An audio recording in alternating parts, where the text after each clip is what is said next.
lusták, azokat kövessétek, akik hitben és türelemben végül megkapták, amit Isten ígért nekik. Zsidó 6, 12-14. Jó. Akinek van, annak adatik és bővölködik, akinek pedig nincs, attól az is elvétetik, amilyen van.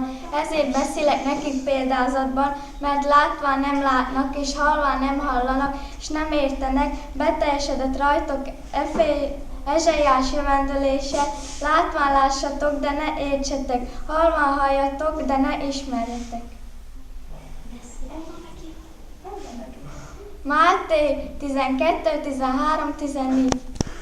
Volt az igaz világosság, amely megvilágosította minden embert, ő jött el a világba. János 1.9. Bizony elrejt engem az ő hajlékába a veszedelem napja. Eltakar engem sátrának rejtekében, sziklára emel fel engem.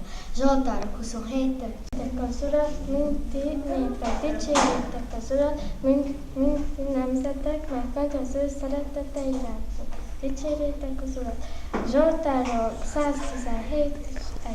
Zugolódások és versengések nélkül cselekedjetek. Filip 2.14. Abban bíznak, erejük megújul, szájra kelnek, mint a saskesejük, futnak és nem lankadnak el, járnak és nem fáradnak el. Ézsaiás 40. fejezet, 31. vers. Ha helenyészik és tested és szívednek örökséget, te már az Istenem örökké. Zsoltárok 73, 26.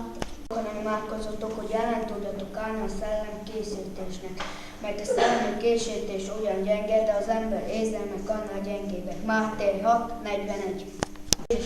Nem 12 órája van el a napnak. Ha valaki nappal jár, nem botlik meg, mert látja a világ világosságát.